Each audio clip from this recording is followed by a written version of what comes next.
Hey everybody, we are going to read the March 16th daily Bible reading, and I hadn't backed it up yet. Sorry, I was filling out the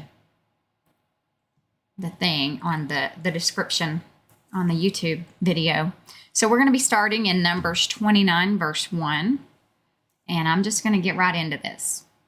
And in the 7th month, on the first day of the month, you shall have a holy convocation. You shall do no customary work.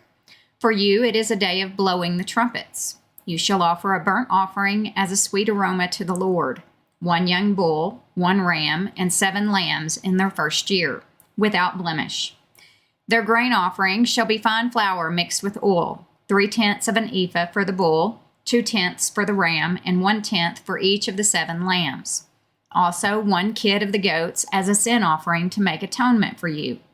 Besides the burnt offering with its grain offering for the new moon, the regular burnt offering with its grain offering, and their drink offerings according to their ordinance, as a sweet aroma, an offering made by fire to the Lord.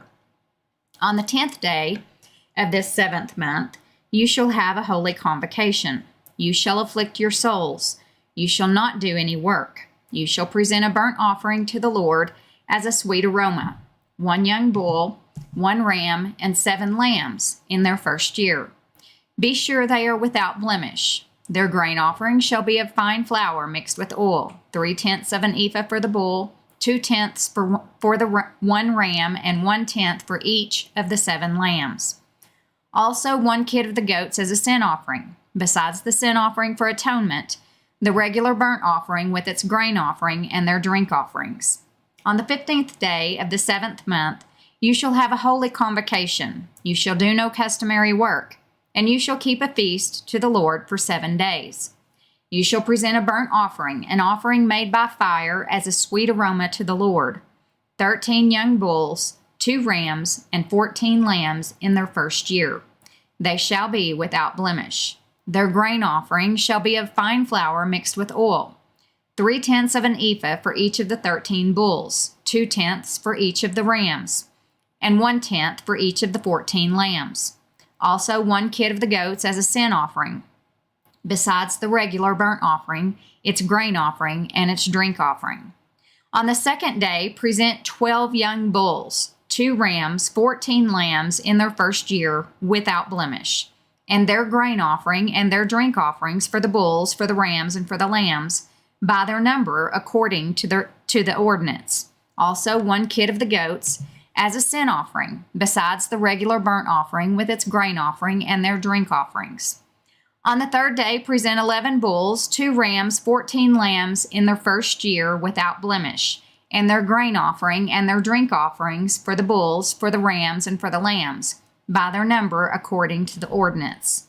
Also 1 goat as a sin offering, besides the regular burnt offering, its grain offering, and its drink offering.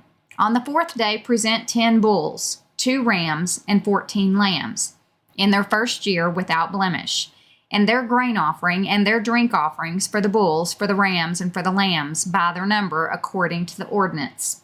Also 1 kid of the goats as a sin offering, besides the regular burnt offering, its grain offering, and its drink offering. On the 5th day, present 9 bulls, 2 rams, and 14 lambs in their first year without blemish, and their grain offering and their drink offerings for the bulls, for the rams, and for the lambs, by their number according to the ordinance.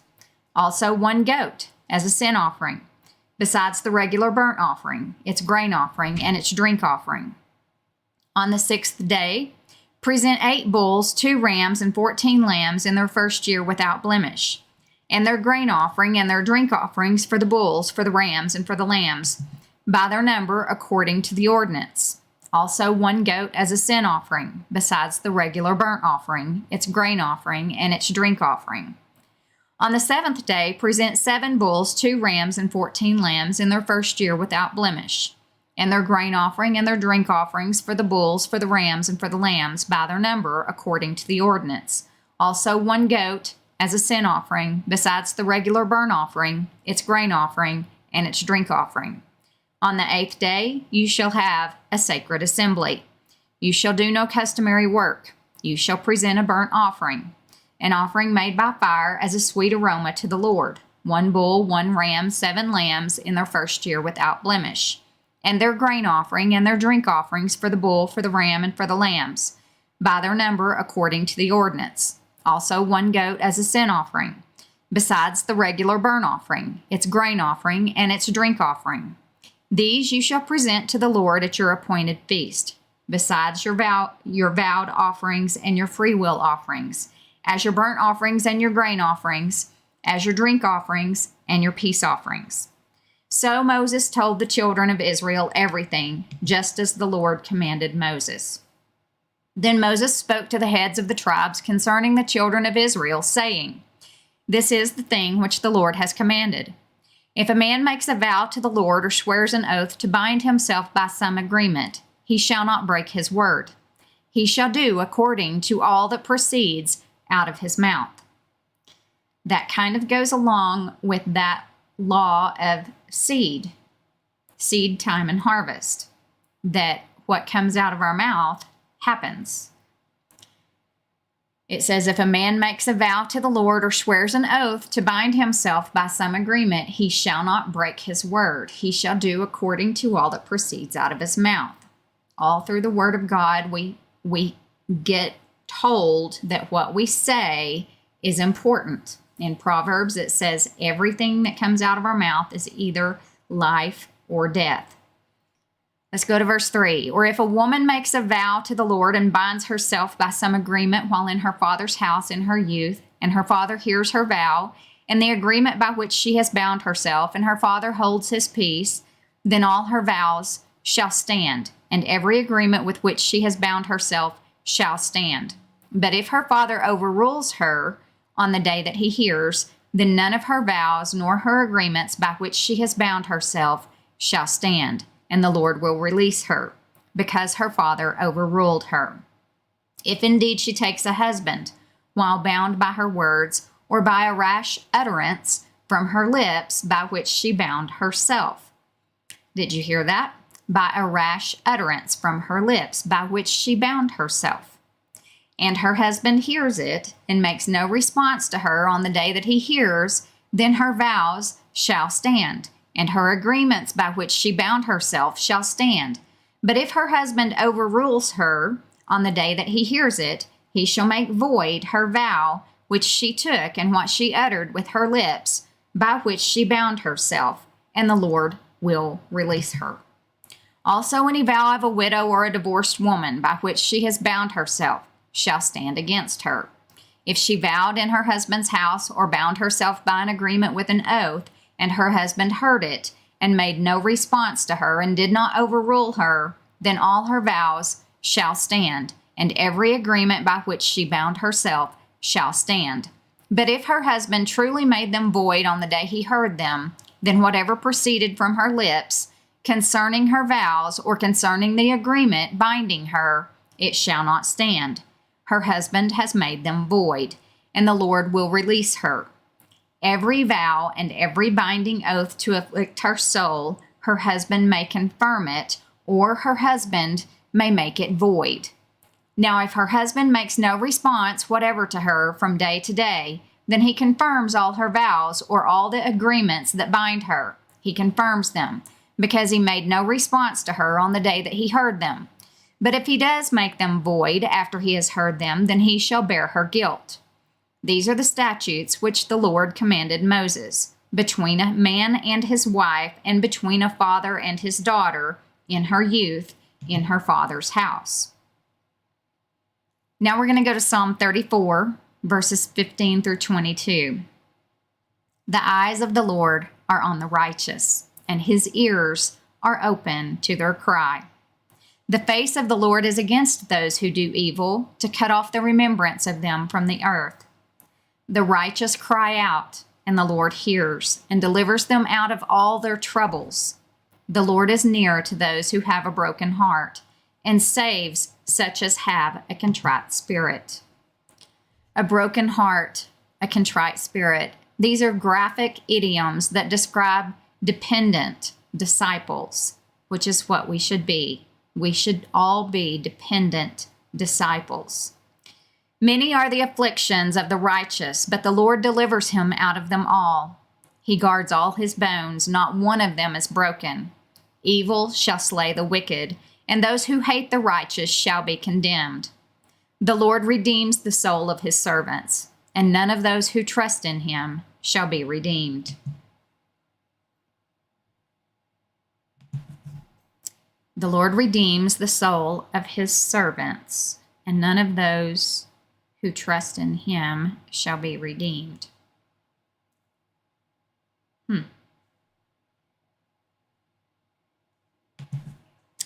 Proverbs 11:30 through 31.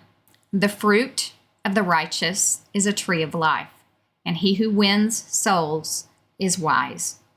If the righteous will be recompensed on the earth, how much more the ungodly and the sinner? Mark 14, beginning in verse 27. Then Jesus said to them, all of you will be made to stumble because of me this night, for it is written, I will strike the shepherd, and the sheep will be scattered. But after I have been raised, I will go before you to Galilee. Peter said to him, even if all are made to stumble, yet I will not be.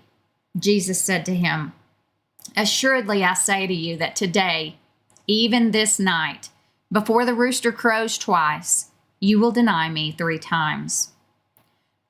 Wins souls, literally to take lives, in the sense of doing them good or influencing them with wisdom's ways. The word is also used for capturing people for evil purposes, as in 6:25 and Psalm 31:13 and Ezekiel 13:18. Recompensed, God's final blessing and reward to the righteous, and his judgment and punishment of the ungodly and the sinner come after life on this earth has ended. But there are foretastes of both during life on the earth as the righteous experience God's personal care and goodness, while the wicked are void of it.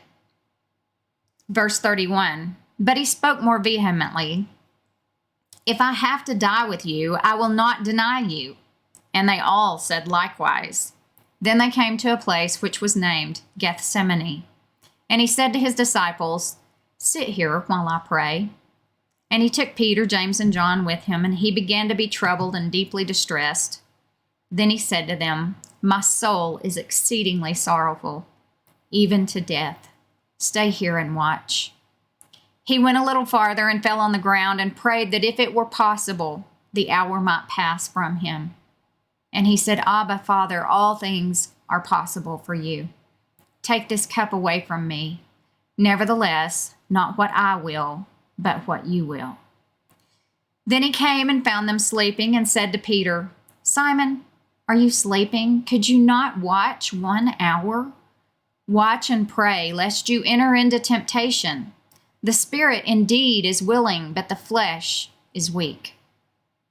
Again he went away and prayed and spoke the same words. And when he returned, he found them asleep again, for their eyes were heavy, and they did not know what to answer him. Then he came the 3rd time and said to them, are you still sleeping and resting? It is enough. The hour has come. Behold, the Son of Man is being betrayed into the hands of sinners. Rise, let us be going. See, my betrayer is at hand. And immediately while he was still speaking, Judas, one of the 12, with a great multitude with swords and clubs, came from the chief priests and the scribes and the elders. Now his betrayer had given them a signal, saying, whomever I kiss, he is the one. Seize him and lead him away safely. Abba, an endearing, intimate Aramaic term that is essentially equivalent to the English word daddy. All things are possible. Jesus knew that it was in the scope of God's power and omniscience to provide an alternate plan of salvation, if he desired. Cup. This was the cup of divine wrath referred to in the Old Testament. In Psalm 75:8, Isaiah 51:17, and Jeremiah 49:12. Christ was to endure the fury of God over sin, Satan, the power of death, and the guilt of the iniquity. Not what I will, but what you will. This reveals Jesus' total resolution, and resignation to do the will of God. He came into the world to do God's will, and that remained his commitment while he was here. Verse 45, as soon as he had come, immediately he went up to him and said to him, Rabbi, Rabbi, and kissed him. Then they laid their hands on him and took him. And one of those who stood by drew his sword and struck the servant of the high priest and cut off his ear. Then Jesus answered and said to them, have you come out as against a robber with swords and clubs to take me? I was daily with you in the temple teaching, and you did not seize me. But the scriptures must be fulfilled. Then they all forsook him and fled. Now a certain young man followed him, having a linen cloth thrown around his naked body. And the young man laid hold of him, and he left the linen cloth and fled from them naked. And they led Jesus away to the high priest, and with him were assembled all the chief priests, the elders, and the scribes. But Peter followed him at a distance, right into the courtyard of the high priest, and he sat with the servants and warmed himself at the fire. So who was involved in the arrest of Jesus? Judas, one of the 12, was the betrayer. All the gospel writers refer to him this way. And in doing so, they display remarkable restraint in describing and evaluating Judas. Especially in this context, such a simple description actually heightens the evil of his crime more than any series of derogatory epithets or negative criticisms could do. It also points out the precise fulfillment of Jesus' announcement in verses 18 through 20. A great multitude with swords and clubs also was there. This multitude was a carefully selected group whose sole purpose was arresting Jesus so he could be put to death. A cohort, 600 men at full strength of Roman soldiers, was in this crowd because the Jewish leaders who organized the throng needed permission from Rome to carry out the death penalty and feared the crowds. The swords were the regular small hand weapons of the Romans, and the wood clubs were ordinary weapons carried by the Jewish temple police. Then there were the chief priests, scribes, elders. Although 3 distinct sections of the Sanhedrin, they were acting in unity. These Jewish leaders had evidently for some time hoped to accuse Jesus of rebellion against Rome. Then his execution could be blamed on the Romans, and the leaders could escape potential reprisals from those Jews who admired Jesus. The Sanhedrin likely had hurried to Pontius Pilate, the Roman governor, to ask immediate use of his soldiers, or perhaps acted on a prearranged agreement for troop use on short notice. Whatever the case, the leaders procured the assistance of the Roman military from Fort Antonia in Jerusalem. That concludes the March 16th Daily Bible Reading. Thanks for